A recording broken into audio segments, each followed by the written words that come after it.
नमस्कार बच्चों। आज सर्वप्रथम अपनी पढ़ाई शुरू करने से पूर्व मैं आप लोगों के बीच सिलेबस को थोड़ा डिस्कस करना चाहता हूँ।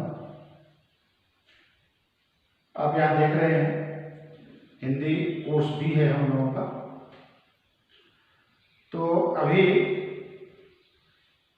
पिछले वर्ष की अपेक्षा सिलेबस का पैटर्न तो वही है, परंतु सिलेबस में थोड़ा सा बदलाव आया है। पिछले वर्ष पाठ को थोड़ा डिलीट किया गया था, हटाया गया था। इस बार सारे पाठों को उसमें रखा गया है। तो आइए सबसे पहले हम लोग देखते हैं कि जो हमारा जो क्वेश्चन पैटर्न होगा वह है दो भागों में विभाजित होगा। पहला है खंड अ और दूसरा खंड होगा खंड ब। तो सबसे पहले हम लोग खंड अ को यहाँ पर विस्तार से चर्चा करेंगे। खंड अ में सारे प्रश्न जो होंगे वे बहुविकल्पीय होंगे, अर्थात एमसीक्यू यानी मल्टीपल चॉइस क्वेश्चन। ठीक है। तो इसमें देखेंगे कि क्वेश्चन का जो प्रकार होगा वह है अपठित गद्यांश पर आधारित प्रश्न होंगे। तो अपठित गद्यांश यानी अनसीन पैसेज, जिस पैसेज को परिच्छेद को हमने अपने पाठ्यक्रम में नहीं देखा है, कहीं अन्य जगहों से उसे उद्धृत करके इसमें दिया जाता है। आप सभी जानते हैं, हम लोग पहले भी किए, निचली कक्षाओं में भी किए हैं। तो उसमें 4 गद्यांश होंगे, जिसमें 2 गद्यांश का उत्तर आपको लिखना होगा, देना होगा, और सभी एमसीक्यू होंगे। आप यहाँ देखिए, एक एक अंक के सभी प्रश्न होंगे। ठीक है। तो यहाँ पर 5 + 5 = 10, 10 अंक के एमसीक्यू पर आधारित, मल्टीपल चॉइस क्वेश्चन पर आधारित अपठित गद्यांश से प्रश्न होंगे। ठीक है। उसके बाद दूसरा आता है वह है व्याकरण। व्याकरण में यहाँ पर निर्धारित किया गया है, इसमें 5 टॉपिक यहाँ पर रखे गए हैं, विषय रखे गए हैं। उसमें देखिए पदबंध, पदबंध 2 अंक के होंगे। ठीक है। फिर है दूसरा रचना की दृष्टि से वाक्य रूपांतरण। ठीक है ना, ये 3 अंक के होंगे। उसके बाद तीसरा जो होगा प्रश्न वह समास पर आधारित, जो कि 4 अंक के प्रश्न होंगे। चौथा मुहावरे, वह भी 4 अंक के होंगे। और 5वां है जो कि पिछले वर्ष से जोड़ा गया है, लास्ट ईयर से जोड़ा गया है, इसको अलंकार। प्रायः यह कोर्स ए में हुआ करता था, किंतु पिछले वर्ष से इसको कोर्स बी में भी जोड़ा है। लेकिन पिछले वर्ष चूंकि कोविड-19 के कारण कुछ सिलेबस को, पाठ्य को, विषय को उसमें से डिलीट किया गया था। तो पिछले वर्ष इसको नहीं पढ़ाया गया था, डिलीट कर दिया गया था। लेकिन इस वर्ष इन सबों को पूरा शामिल किया गया है। ठीक है। तो यह अलंकार है। अलंकार में बहुत तरह के अलंकार होते हैं, जिसमें कि अनुप्रास अलंकार को यमक अलंकार, उपमा अलंकार, रूपक अलंकार और अतिशयोक्ति अलंकार और पुनः मानवीकरण अलंकार। ये कुल मिलाकर 1, 2, 3, 4, 5 और 6 6 प्रकार के अलंकारों को यहाँ हमको पढ़ना होगा। और वे कुल मिलाकर जो जितने अलंकार होंगे उन सबों में से 3 अंकों के प्रश्न पूछे जाएंगे। ठीक है। और उसके बाद आइए नंबर 3 में आते हैं। यह है पाठ्य पुस्तक पर आधारित होगा।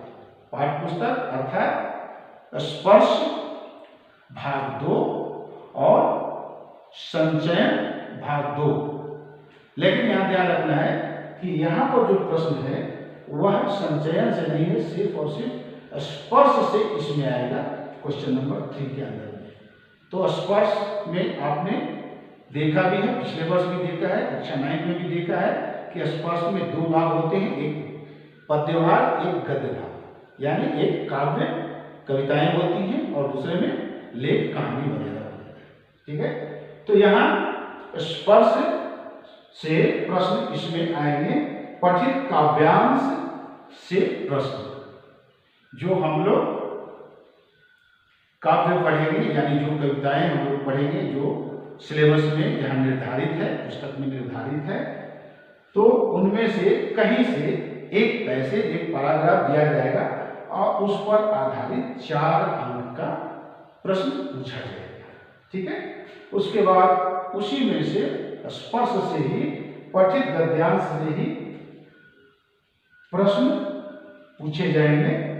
वे 2 पद्यांश दिए जाएंगे, तो प्रत्येक पद्यांश से 5-5 अंक के प्रश्न पूछे जाएंगे और सभी प्रश्न 1-1 अंक के होंगे। तो इस प्रकार से आप देखेंगे कि पठित गद्यांश से जो प्रश्न हैं वे 5 + 5 = 10 अंक के, 10 अंकों के ये प्रश्न उसमें से पूछे जाएंगे। कुल मिलाकर यहाँ यह समझने की बात है कि खंड अ जो है वह MCQ पर आधारित है। MCQ यानी खंड अ में जितने जो प्रश्न होंगे ये कुल मिलाकर 40 अंक, 40 अंकों के प्रश्न जो होंगे यह कुल मिलाकर के खंड अ में होंगे और सभी MCQ पर आधारित होंगे। ठीक है, ओके। इसके बाद खंड अ के बाद हम लोग आते हैं खंड ब पर देखते हैं। तो ब में देख रहे हैं कि वर्णनात्मक प्रश्न, यानी खंड ब में जो प्रश्न आएंगे बाकी के 40 अंकों के वे वर्णनात्मक होंगे, यानी डिस्क्रिप्टिव, जिनको कि हमको लिखना पड़ेगा, है ना। तो यहाँ पर देखिए इसमें नंबर 4 टाइप, चौथे टाइप का जो क्वेश्चन है वह है स्पर्श पाठ पर आधारित लघुत्तरीय प्रश्न 2, यानी स्पर्श पाठ से। स्पर्श पाठ का मतलब इसमें यहाँ पर ध्यान रखना है, ये जो 2 × 2 4 मार्क्स के 4 अंक के जो प्रश्न आएंगे वे गद्य से या पद से ये ऐसा कोई अलग नहीं किया गया है। यानी गद्य और पद जितने भी पाठ हमारे हैं स्पर्श में, ठीक है ना, उन सबों में से मिला करके 2 क्वेश्चन, है ना, एक और एक्स्ट्रा आएगा, लेकिन 3 आएगा और 3 में से 2 का आंसर लिखना है। ठीक है, यह 4 अंकों का होगा, 4 मार्क्स का। उसी तरह से यह दूसरा जो प्रश्न होगा, प्रश्न का जो प्रकार होगा वह स्पर्श पाठ से ही। स्पर्श पाठ का मतलब चाहे वो गद्य हो या पद्य हो, दोनों को मिलाकर जितने जो पाठ हैं उन सबों में से यह एक प्रश्न है। यह प्रश्न जो होगा वह दीर्घोत्तरीय प्रश्न होगा, यानी लॉन्ग टाइप क्वेश्चन होगा। ठीक है ना, और 70-80 शब्दों में लिखने को होगा। वह एक प्रश्न 2 रहेगा, 2 में से एक प्रश्न को लिखना है जो आपको अच्छा लगता है, और वह होगा 4 अंकों का अकेला होगा। ठीक है, उसके बाद जो आता है हमारा जो सप्लीमेंट्री बुक है, जो पूरक पुस्तक है, वह है संचयन भाग 2। तो संचयन भाग 2 में अभी 3 लेसन, 3 पाठ हम लोगों को पढ़ना है। उन 3 पाठों में से क्या है कि 2 प्रश्न उसमें से पूछे जाएंगे। ठीक है, उसमें 3 प्रश्न होंगे, लेकिन 3 प्रश्नों में से जो अच्छा लगता है, जो आसान लगता है, उसमें से 2 प्रश्न का उत्तर आपको देना है, और सभी प्रश्नों के उत्तर जो होंगे वह लगभग 50 से 60 वर्ड में देना है, और वह 3 अंक का होगा, यानी 3 अंकों का 2 क्वेश्चन का आंसर लिखना है। ठीक है, उसके बाद आते हैं हम लोग आगे राइटिंग पार्ट, इंग्लिश में भी आप देखते होंगे, आपका इंग्लिश लैंग्वेज में भी राइटिंग पार्ट होता है, रीडिंग पार्ट होता है। तो उसी तरह से यहाँ भी राइटिंग पार्ट है, यानी लेखन भाग, रचना भाग। इसको 5 भागों में इसमें विभाजित किया है। ठीक है, रचना भाग में यह है दिए गए विषयों में से किसी एक पर अनुच्छेद लिखना। 3-4 टॉपिक दिए हुए रहेंगे, उसमें से किसी एक टॉपिक पर संकेत बिंदु के आधार पर आपको एक अनुच्छेद यानी 70, 80 से 100 शब्दों के आसपास में एक अनुच्छेद लिखना है, वो 6 अंक का। उसके बाद है दूसरा जो होगा वह है औपचारिक पत्र। अभी हम लोगों ने क्लास 9 में, कक्षा 9 में देखा अनौपचारिक पत्र यानी इनफॉर्मल लेटर। अभी हम लोगों को यहाँ पर फॉर्मल लेटर पढ़ना है, औपचारिक पत्र पढ़ना है, यानी ऑफिशियल लेटर लिखना है। ठीक है, तो इसमें से 2 लेटर रहेगा, उसमें से जो अच्छा लगता है एक लेटर, एक पत्र का उत्तर आपको लिखना है, एक पत्र आपको लिखना है, वो 5 अंकों का होगा। उसके बाद तीसरा आता है किसी एक विषय पर यानी एक टॉपिक पर, विषय का मतलब यहाँ पर टॉपिक से है, तो किसी एक विषय यानी टॉपिक पर सूचना लिखना है ना। इसमें नोटिस रहेगी, अंग्रेजी में भी आपने नोटिस लिखने के लिए पढ़ा है या पढ़ना होगा, तो हिंदी में भी नोटिस राइटिंग, सूचना लिखना, यह भी 5 अंकों का। ठीक है, उसके बाद है नंबर 4, किसी एक विषय पर विज्ञापन लिखना। 2 विषय दिया है, 2 टॉपिक दिया हुआ है, उस पर विज्ञापन लिखना है, एडवर्टीजमेंट, एड लिखना है। ठीक है, यह भी 5 अंकों का होगा। उसके बाद है किसी दिए गए एक विषय यानी टॉपिक पर संकेतों पर लघु कथा लिखना, शॉर्ट स्टोरी है ना, वह लगभग 100 वर्ड के आसपास, 100 से 120 के आसपास में एक लघु कथा लिखना है।